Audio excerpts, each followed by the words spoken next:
मालिक रहमतुल्लाह अलैह के एक शागिर्द कहते हैं कि मेरे उस्ताद जो थे वो बड़े पुरजोश थे इल्म पढ़ाने में, शौक होता है पढ़ाने का। ये कुछ लोग जुमा पढ़ाते हैं तो कुछ कहते हैं कि उन जुमा आ गया तो की करना है। हमारे शागिर्दों में बेसी हैं, रात को पूछते हैं। एक से मैंने आज सवेरे पूछा, मैंने कहा बेटे आज तू जुमा पढ़ाना है की तकरीर करने के अंदर उस्ताद जी डिसाइड नहीं किया। तो मैं क्या भी तू बड़ा मौलवी था नहीं डिसाइड किया, मैं 8 दिन पहले ही डिसाइड कर लेना क्योंकि मुझे तो तैयारी करनी पड़ती है। बड़ा इल्म होता है ना लोगों के पास, तो डिसाइड नहीं करना, बैठेंगे तो फर बात जारी हो जाएगी। कहने लगा नहीं वो मैंने कहा खुदा के बंदे कहते हो लोग आखिर में आते हैं, तुम बताओ तुम तो तैयारी आखिर में शुरू करते हो।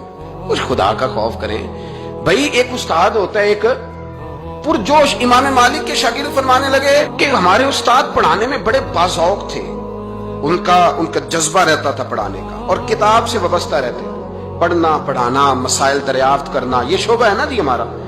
जिस तरह आप जिस शोबे से वाबस्ता हैं तो अगर आप उसको छोड़ देंगे ना, फिजिक्स का उस्ताद भी कहता है कि अगर रात को मैं खुद पढ़ूंगा नहीं तो सवेरे पढ़ा नहीं सकूंगा।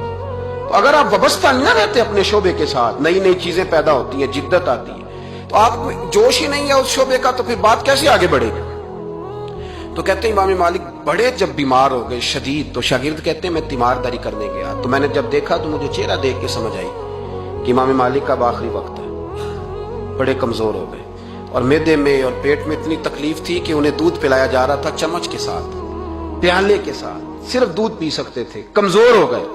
फरमाते मैं जाके बैठा, जिंदगी में कभी ऐसा नहीं हुआ था कि मैं जाऊं और इमाम साहब किसी दीनी मसले पर मुझ पर गुफ्तगू न करें। लेकिन आज मेरे दिल में ख्याल था कि अब तो इस वक्त तो होश ही नहीं रहती कोई आदमी। लेकिन कहते मैं जाके बैठा ही था कि इमाम साहब ने आंखें खोली, फरमाया माशाल्लाह आप आए, चलो यार मैं अभी को बंदा ही तलाश कर रहा था, एक मसले पे बात करनी थी। कहते हैं लफ्ज नहीं पूरे अदा होते, उनके जुमले टूटते हैं, बेचारे कमजोर हो गए, बुढ़ापा है, एक मसले पर बात करनी थी। तो फरमाते हैं कि मेरा दिल ना इतना नरम हुआ कि मेरे आंसू बह गए।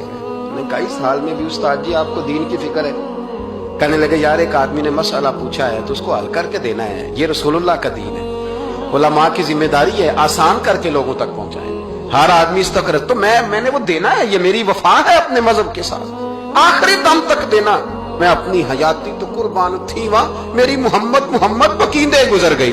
ये करना है काम, लोगों को आसान करके दीन पहुंचाना। फरमाते हैं कि मैंने कहा उस्ताद जी फरमाए। कहने लगे यार ये हज के मौके पर जो रमी जिमार होती है, जमरे को शैतान को कंकर मारे जाते हैं, पूछना ये है कि दोनों तरह से सुन्नत है, पैदल भी मार सकते हैं सवारी पे भी, तो ये बता कि पैदल अफजल है या सवारी पे अफजल है। तो कहते हैं मैंने कहा उस्ताद जी मेरा ख्याल है पैदल अफजल है, लोगों को तकलीफ कम होगी। तो कहने लगे नहीं तूने गलत कहा, खाना नहीं खाया जा रहा, लेकिन अब उस्ताद हैं तो जोश कितना है। फरमाने लगे तूने गलत कहा। कहते मैंने कहा फिर उस्ताद जी सवारी पे अफजल है अगर पैदल अफजल नहीं। कहने लगे नहीं तूने फिर भी गलत ही कहा है। कहते मैंने कहा हुजूर दोनों तरह गलत है तो सही कैसे है। फरमाने लगे बेटे अगर इस बुढ़ापे में भी मैं मसला बताने में तेजी नहीं करता, तहकीक करता हूं, तो तूने जवानी में तेजी करनी शुरू कर दी, सोचे ही नहीं बात को, फटाफट बयान कर दी कि अगर ये नहीं तो ये हिकमत वाला है, को समझना पड़ता है, हिकमत के साथ फैलता है। कहते मैंने कहा उस्ताद जी हुक्म करें, फिर आप बताएं कैसे अफजल है। फरमाने लगे मुस्तहब है, अच्छा अमल है कि एक शैतान को कंकर मार के तो दुआ मांगी जाए, और इतनी देर मांगी जाए जितनी देर में इंसान 20 आयात कुरान पाक की पढ़ लेता है। और ये मुस्तहब अमल है, यानी करे तो सवाब है, ना करे तो गुनाह नहीं। मुस्तहब है कि दूसरे को कंकर मार के फिर दुआ मांगी जाए, तीसरे को कंकर मार के खड़े नहीं होना, दुआ मांगते मांगते चले जाए। तो फरमाने लगे मसला सुन, जिसने चूंकि मुस्तहब है मांगे चाहे ना मांगे, तो जिसने तो कंकर मार के दुआ मांगनी है ना, उसके लिए अफजल ये है कि वो पैदल कंकर मारे, और जिसका इरादा दुआ मांगने का नहीं ना, उसके लिए अफजल ये है कि वो सवारी पे बैठ के कंकर मारे। तो दोनों जहतें बदल जाएंगी।